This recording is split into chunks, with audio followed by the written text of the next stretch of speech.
Hello, everyone, and welcome. I am Dr. William Lee, and today we are going to discuss a silent epidemic that is affecting millions of people around the globe, often without them even knowing it. Today's video is all about insulin, the master hormone of metabolism, and there are 12 warning signs that your body might already be developing insulin resistance. What makes this topic so critical is that most of these signs have nothing to do with blood sugar levels. This is a crucial distinction that often gets missed in conventional health screenings. Now, this isn't something that only affects people with diagnosed diabetes. In the modern Western world, some degree of insulin resistance affects the majority of adults, yet it remains largely undetected until significant damage has occurred. In fact, your standard blood sugar test can be completely normal, and you can still very much have some element of insulin resistance and be on your way towards type 2 diabetes. This is a disease that roughly doubles your risk of heart attacks and strokes and can shorten your life expectancy by up to 10 years if left unmanaged. The reason this matters so much is because most people, when they are eventually told that they have insulin resistance or prediabetes, never really saw it coming.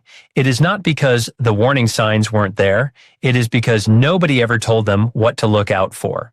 By the time your blood sugar finally shows up as abnormal on a standard blood test, the underlying problem has usually been developing quietly in the body for years, sometimes more than a decade.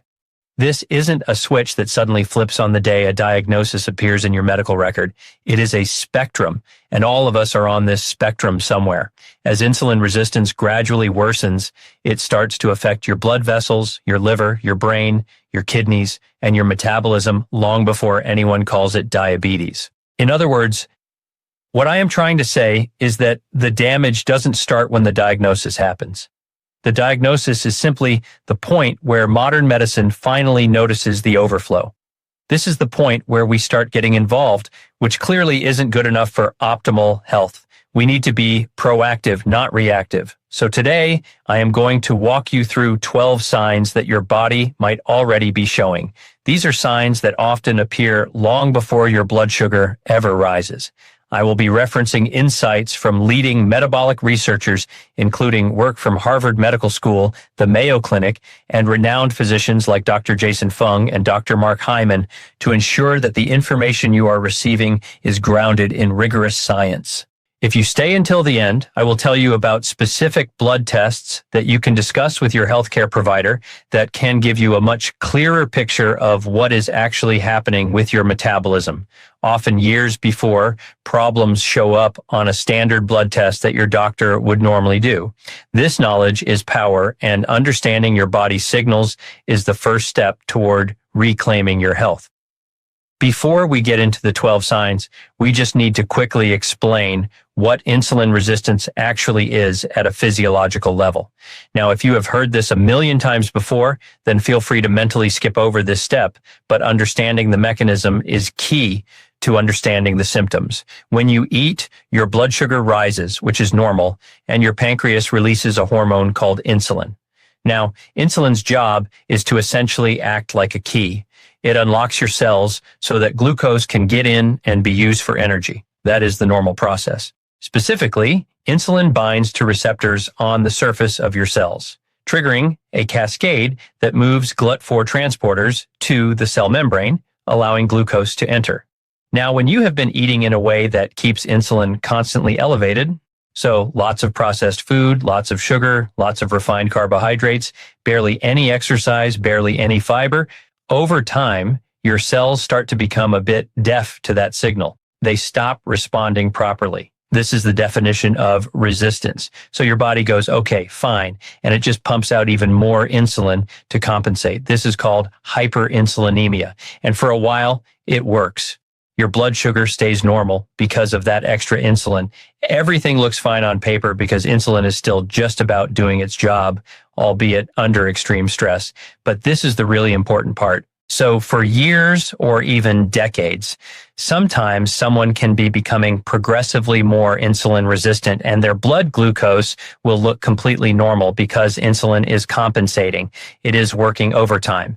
But the moment that your blood sugar starts to creep up on a blood test, The moment your GP calls you and says that your fasting glucose is a bit high or that your HbA1c is in the prediabetes range, that is the moment the insulin can no longer keep up. The compensation has failed. It is a bit like a dam that is holding back rising water. For years, it keeps the level looking normal downstream. But behind the wall, the pressure is building slowly. And the moment the water starts spilling over the edge, that tells you the system has already been under strain for a very long time. Dr. Peter Attia often discusses this concept of the lag time between metabolic dysfunction and clinical diagnosis. Just think about this for a moment. Think about how significant this is. A hormone whose entire job is to regulate your blood sugar has been pushed so hard for so long that it can no longer do what it is supposed to do. Now, that is not a minor thing. That is really, really serious. That is your body telling you that elevated blood sugar and elevated insulin have done real damage. So no, a normal blood sugar does not mean that you are in the clear. And this is really important. What you want to look out for are these 12 signs. Okay? Starting with number 1, which is that you are hungry again really soon after eating. I am not talking about just a bit peckish within a few hours. I mean actually hungry within an hour or two after finishing a full meal. And the reason this happens is quite specific. So when you eat, especially something high in refined carbs or sugar, which is pretty much all ultra-processed food these days, your insulin spikes really sharply and quickly. And if your cells are resistant to that insulin, then glucose doesn't get into them efficiently. So your blood sugar drops back down really fast, sometimes lower than it started. This is known as reactive hypoglycemia. And what happens is that your brain interprets that drop as an emergency and sends you straight back to the kitchen for some more food. It is a survival mechanism gone wrong. So if this is a regular pattern for you, eating a decent meal and then still wanting more food an hour later, then that is really worth paying attention to. If you compare that to somebody who eats lots of fiber and roughage with every meal and lots of protein and really healthy fats, then this isn't really a problem that we see in these kinds of people. Fiber slows gastric emptying and blunts the insulin spike, providing sustained energy. Dr. Mark Hyman emphasizes that stabilizing blood sugar is the key to eliminating constant hunger. Moving on to number 2, which is all about your cravings specifically for carbohydrates and sugar. Now, I do not really mean the occasional fancying something sweet after dinner. I mean the kind of cravings that feel almost compulsive for bread and biscuits and sweets and cakes and chocolate, for anything really starchy or sweet or high in refined sugars. And this is driven by the same instability in your glucose levels. So when your blood sugar is swinging up and down repeatedly throughout the day, your brain keeps demanding quick fuel to stabilize it. And the quickest fuel available is always carbohydrate. So the cravings become self-reinforcing. You eat carbs, then you spike, then you crash, and then you crave more carbs again. It is this vicious cycle, and insulin resistance sits right at the center of it. Some researchers even compare this to an addiction model where the dopamine reward system is hijacked by sugar spikes. Dr. Vera Tarman has written extensively on how food addiction mirrors substance abuse driven by these metabolic dysregulations. Breaking this cycle requires removing the trigger foods that cause the spike in the first place. Number 3 is all about these energy crashes and dips during the day. So feeling wiped out after meals is one of the most common things that people describe, and most of them have no idea that it is actually a metabolic sign. So you eat lunch, and then by 2 in the afternoon, you are fighting to keep your eyes open. You are reaching for your coffee. You are needing something sweet to get through the afternoon. What is happening is that your insulin is surging after you are eating. Your blood sugar drops in response, and your body essentially runs out of available fuel. Now, a lot of people just accept this as normal, as just being tired or overworked or just needing the afternoon coffee. But on the whole, this isn't normal. It is a pattern, and it is one of the earliest signs of insulin resistance. Your mitochondria, the power plants of your cells, are struggling to access energy because the door is locked by resistance. Restoring metabolic flexibility allows your body to switch between burning sugar and burning fat for fuel, eliminating these crashes. Number 4 is brain fog or difficulty concentrating. Now, this one is a bit harder to pin down, but people describe it pretty consistently, which is difficulty focusing, feeling mentally sluggish, not being able to think clearly, particularly after eating something heavy in carbohydrates. And I guess this is quite similar to the previous point. Now, as I've mentioned in many other discussions, your brain is one of the most metabolically demanding organs in the body, and it runs on glucose. But it needs a stable glucose supply, not the kind of roller coaster that you get with insulin resistance. When your brain cells are also becoming resistant to insulin, which does happen, it starts to affect how clearly you can think during the day. Some researchers have actually started calling Alzheimer's disease type 3 diabetes, which tells you something about how seriously the link between insulin and your brain health is being taken. Dr. David Perlmutter, a renowned neurologist, has highlighted how chronic inflammation and insulin resistance are key drivers of cognitive decline. Protecting your brain health starts with protecting your metabolic health. Number 5 is all about your waist size getting bigger, even if your overall weight hasn't changed much. And that is a really important distinction. The number on the scales might look the same, but if your waist measurement is creeping up over months and years, then this is really important. Your visceral fat, which is the fat that accumulates deep inside your abdomen and around your organs, is one of the earliest and most strongly linked physical changes in insulin resistance. It is not the type of fat that you can pinch under the skin. It is the fat sitting around your liver and your intestines, your heart, and it is metabolically active. It releases inflammatory signals that make insulin resistance even worse. This creates a feedback loop of inflammation and resistance. A really quick way to check this at home is to measure your waist to height ratio. So measure your waist at the level of your belly button and divide it by your height. So for example, if you are 180 centimeters tall, then your waist should ideally be below about 90 centimeters. Keeping this ratio below 0.5 is a strong indicator of metabolic health. Number 6 is struggling to lose weight despite doing what seems like all the right things. And this one obviously is really frustrating for so many people because they are putting in lots of effort. They are exercising, they are trying to eat better, and the weight just isn't shifting the way that they expect.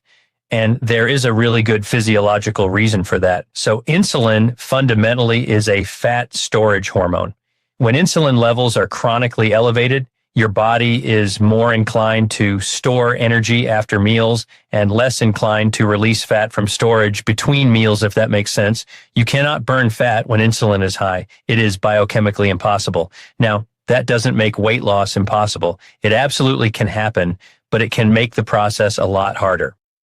One of the most helpful things that you can do here is to focus on meals that are higher in protein and fiber and lower in refined carbohydrates, because that keeps insulin levels more stable throughout the day. And honestly, the best way to achieve that goal actually is to become really interested in cooking and look forward to making really colorful and vibrant meals with lots of texture and roughage and good sources of protein and healthy fats and legumes and grains and ingredients that you have never used before.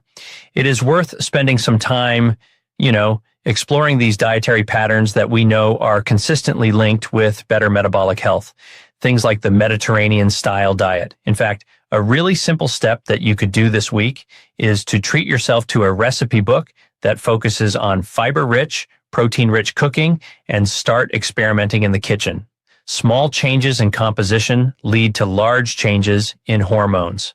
Okay, number 7 is a bit of an odd one, and people are often a bit surprised when I mention it, and it is all about skin tags, which are these small, soft little skin growths, usually around the neck or the armpits or the groin, and these are commonly associated with insulin resistance, and there is a biological reason for it.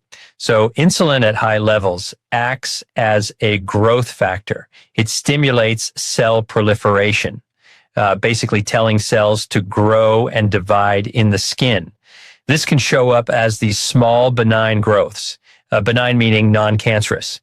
Now, 1 or 2 skin tags is pretty common, and it doesn't really mean much, but if you have got multiple ones appearing, particularly around the neck or the armpits, then it is worth thinking about why they are appearing. And if you have got any of the other signs mentioned in this video, then you need to start thinking about insulin resistance. Dermatologists often see this as a cutaneous marker of internal metabolic strife. It is your skin telling you what is happening inside your blood. Number 8 is another one to do with your skin, and it is these darkened skin folds. Now, this is a condition called acanthosis nigricans, and it shows up as dark, slightly thickened, velvety patches of skin, most commonly around the back of the neck or in the armpits again, and it can look a bit like a shadow that won't wash off, or like the skin has become tougher and darker in those areas. And it is caused by high insulin levels stimulating your melanocytes, which are these pigment-producing cells in the skin. And it is a direct physical response to chronically elevated insulin. GPs and dermatologists are trained to look for this because it is considered a classic sign of significant insulin resistance. So if you have noticed this and you have just dismissed it as just a benign skin thing, then it is worth having a conversation with your doctor and getting somebody to look at it for you. It is not a hygiene issue. It is a hormonal issue. Treating the underlying insulin resistance often causes these marks to fade over time. Moving on to number 9, high blood pressure. So, insulin resistance doesn't just affect your blood sugar, it affects the cardiovascular system in lots of different ways. High insulin levels cause the kidneys to retain more sodium, which raises your blood pressure. Insulin also has a direct effect on the walls of your blood vessels, making them stiffer and less responsive. And it also activates the sympathetic nervous system, which is the fight or flight system, which drives your blood pressure up as well. Now, lots of people discover they have metabolic problems, not because they were looking for them specifically, but because high blood pressure was flagged at a routine appointment. The two conditions, which are high blood pressure and insulin resistance, are so commonly found together that one should always make you think about the other. This cluster of symptoms is often part of what is known as metabolic syndrome. Managing blood pressure often requires managing insulin first. Number 10 is abnormal cholesterol, specifically high triglycerides and a low HDL. So if you have had recent blood tests and you have been told that your cholesterol is a bit off, then it is worth knowing what pattern to look for. And like I said, the classic picture here is high triglycerides and a low HDL, which is the good cholesterol. What happens is that the liver, overwhelmed by excess glucose, starts converting it into fat and releasing it into the bloodstream as triglycerides. At the same time, your HDL level falls as well. So this combination, which is high triglycerides and a low HDL, is a really strong metabolic signal, and it often shows up years and years before your blood sugar ever rises. If you have seen this pattern on your blood tests and your doctor was only really focused on your total cholesterol or your LDL, then it is worth asking specifically about those two numbers.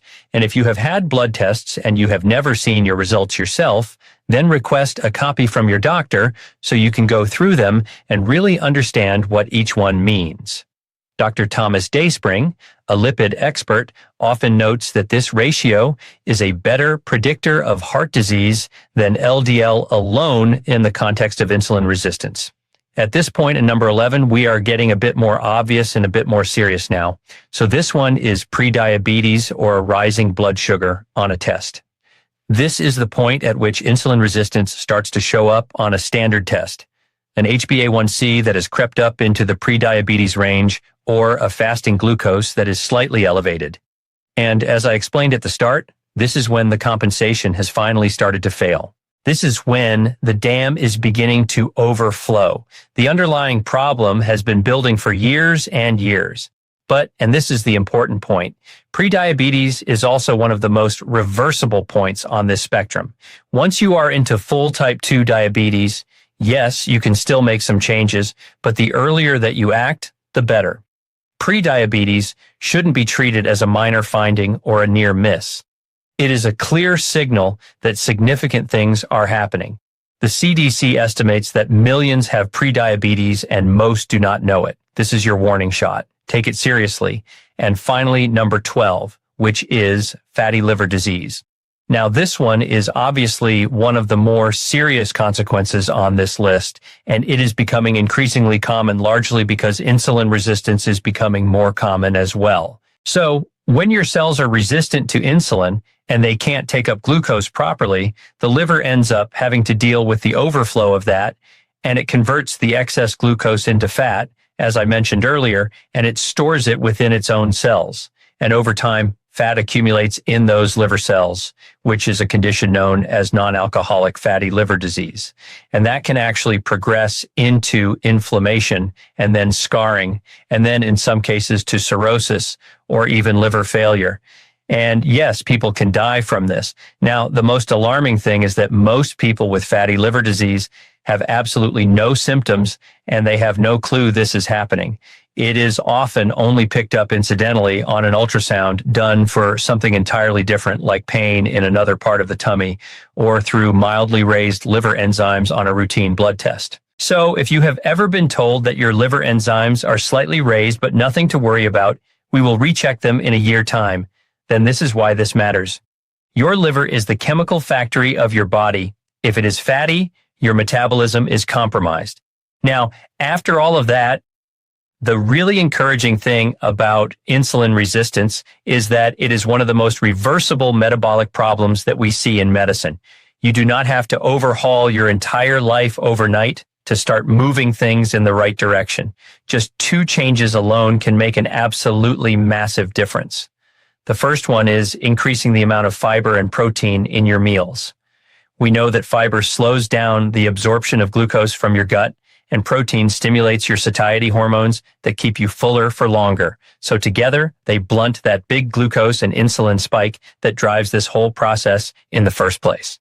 The second change is simply walking after meals. Even just 10 minutes after eating helps your muscles to take up glucose out of your bloodstream and use it for energy, which means that your body doesn't need to release as much insulin to remove that glucose. It is a really small habit. It is incredibly simple, but metabolically it is incredibly powerful.